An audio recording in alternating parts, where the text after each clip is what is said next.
Abilene's rock station, Rock 108. We're on the phone with Mr. Vaden Todd Lewis of the Toadies. How are you, brother? Doing great, man. How you doing? Doing great, man. It's been a while since we talked to you, man. Hope everything is going well. I know you guys have been on this tour for the 20th anniversary of the Rubberneck album and everything. How's the tour going so far, man?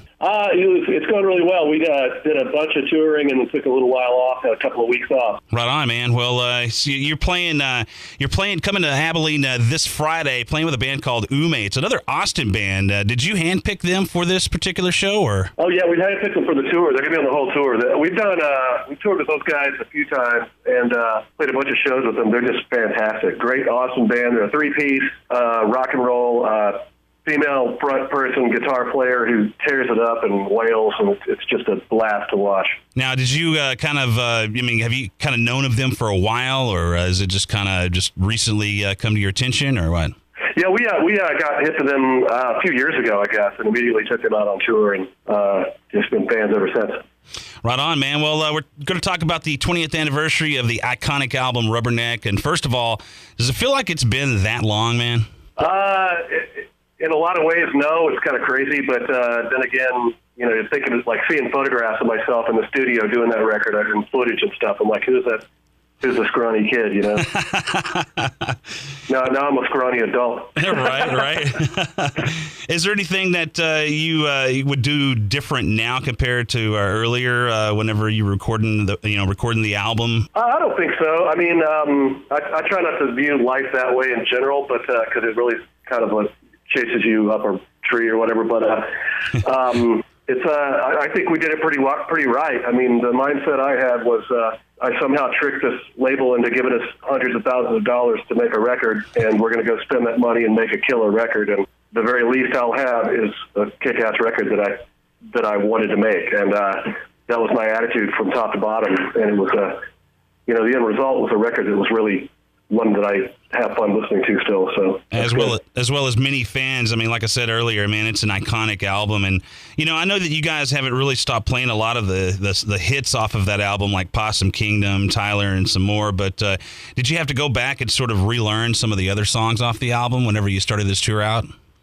Not really. I mean, we've kind of kept the whole album alive in live shows. I mean, some of the songs we played less frequently than others, but we've played all of them at one time or another over the years. You know, every year or so we'll bust out like one that we haven't played in a while, especially for our festival that happens every year. But with this record, with the re-release, we really wanted to go in. We're going to play it in sequence, top to bottom, and we wanted to nail down everything.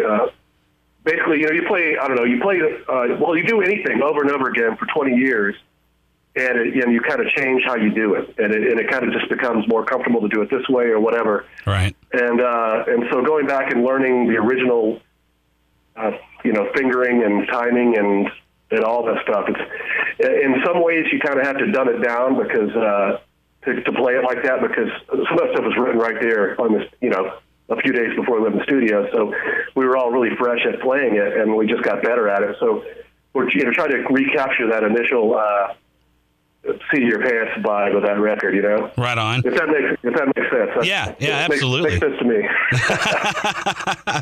Well, as you mentioned, you're going to be playing the album in its entirety and everything.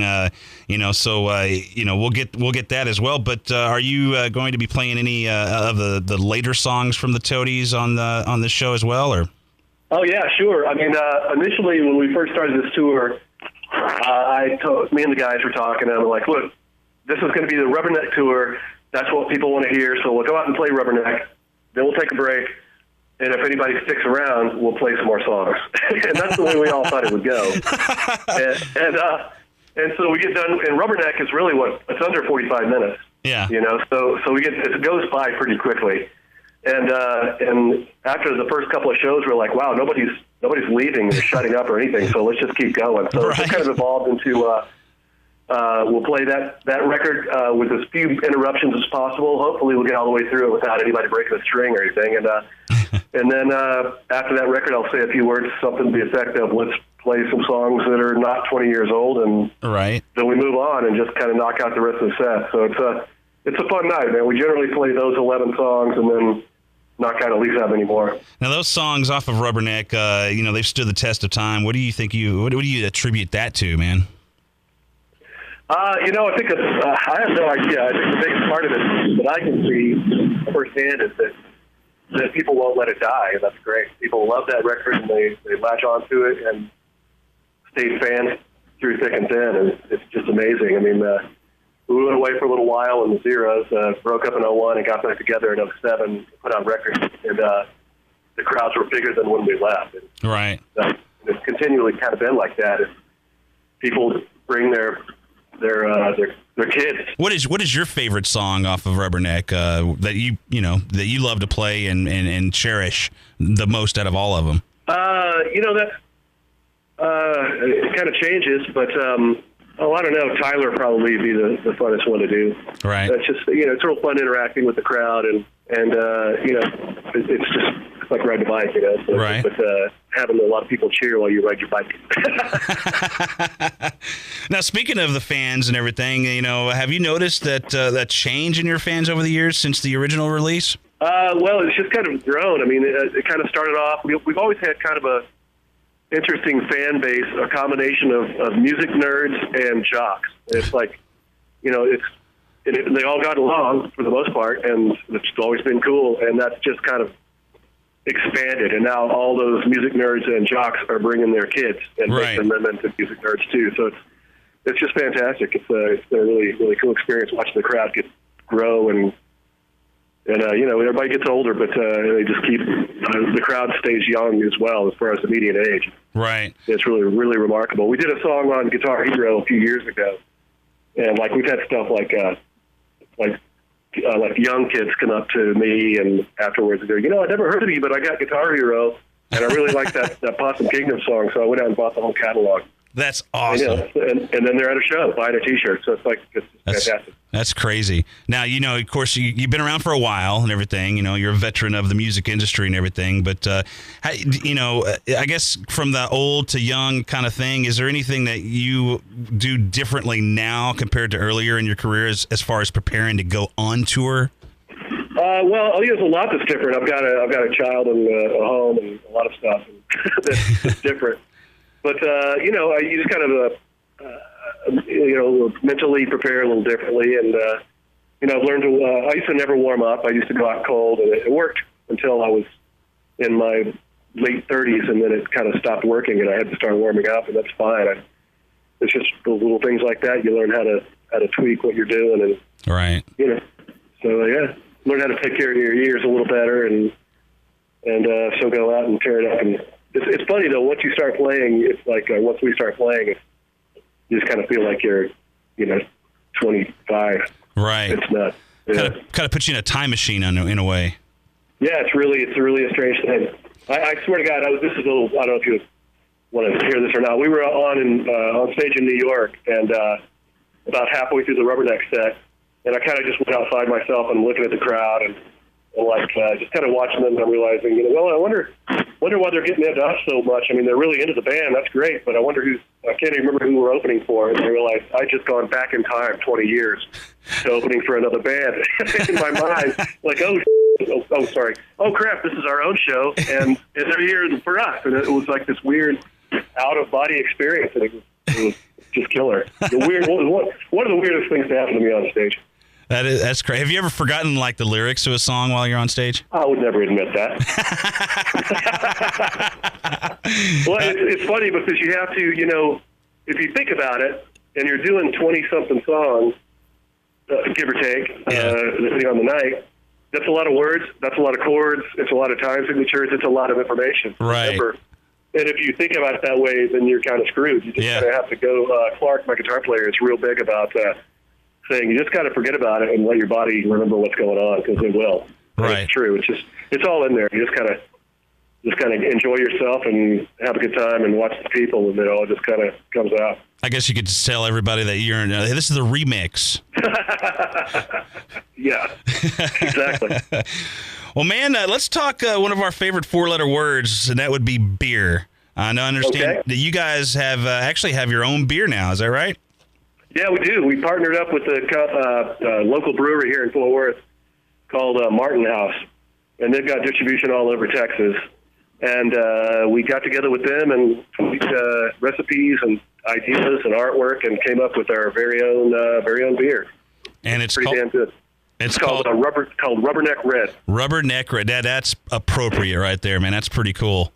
Yeah. We wanted it to, let's see, this year, and I think it was March, was their 1 year anniversary of being in business, and it was going to be our 20th year of having an album out. So we just thought it was a good time to team up. So we wanted it to be a real nod, to our fans, and I particularly wanted to be they do boutique beers, which interprets as not real drinkable to me. As I'm not a beer snob. So I'm a Shiner guy in general, but I wanted something that was drinkable and people could enjoy, and beer snobs and average people could enjoy it the same. And I think that's what we came up with. It's a lot of my friends who are authentic, hardcore beer snobs really like it. So it's I think we managed to find that middle ground. And the album art's really cool, too. If you grab a can of it, it's like basically the artist took the guy from the Rubberneck cover, right, and turned him three-quarters where you're kind of looking over his shoulder. Oh, that's cool. And if you look on the horizon, if you know Possum Kingdom Lake, it's the horizon from Possum Kingdom. You can see some of the landscape that there. Is badass. That is cool. You'll have to bring some with you whenever you guys hit town this Friday, man. We're going to try to have the venue have some. Yeah, we're actually at the end of the run, so it's getting a little scarce these days. But, now, is it just available exclusively in Texas, or are you guys going, all over the states with it, or what? I think it's a TABC thing right now. It's just in Texas, yeah. Right on. It's really tasty. I learned a bunch about beer during this process, and one of the words that I learned was sessionable. That means you can sit down and drink a ton of it. Well, that describes my beer sessions right there, pretty much. Yeah, everyone. There you go. Yeah. Well, let's kind of after this run of the 20th anniversary tour and everything, what are you guys going to be doing after that? Have you thought about new songs? Do you have any in the can? Well, immediately coming up after this tour will be our festival, Dia De Los Toadies, September 11 and 12. I'm sorry, 12 and 13. Right on. This is stuff I should know. But September 12 and 13, and it's a 2-day festival. It's in Fort Worth again this year. We got Old 97s and Ume. It's going to be on that show also, and Quaker City Nighthawks, Pleasant Grove. It's going to be a great 2-day festival. And if anybody's beyond that, if anybody's prevented the Dia De Los Toadies, they know that the first night of the 2-night festival, we do like a weird stripped down, not acoustic, but sort of acoustic set. Yeah. We take our catalog and deconstruct it and play it in kind of a chill setting. Oh, that's and cool. we decided a year or so ago that we should go in the studio and do that in a controlled environment. So we did that, and it's all in the can, and which means it's recorded and ready to come out. So, right on. So we'll put that out sometime next year, probably in the spring. We're not really sure yet. So, and that'll be like that's going to be a weird tour for us because it's going to be kind of chill and seated venues and that kind of stuff. But beyond that, we've been writing on tour and writing rock songs too. So we've got just still songs to be written. So we're going to keep writing them. Right on, man. Well, busy as always, right? Oh, yeah. Well, man, it's a pleasure to talk to you once again, and we look forward to the show this Friday night out at the Lucky Mule Saloon, man. Good to talk to you, Vaden. Awesome. Good to see you. Well, good to talk to you. Absolutely, man. We'll see you Friday, man. Hey, everybody, this is Chaz. For more videos, be sure to click that little button above and subscribe to our channel, and don't forget to follow us on Facebook and Twitter as well.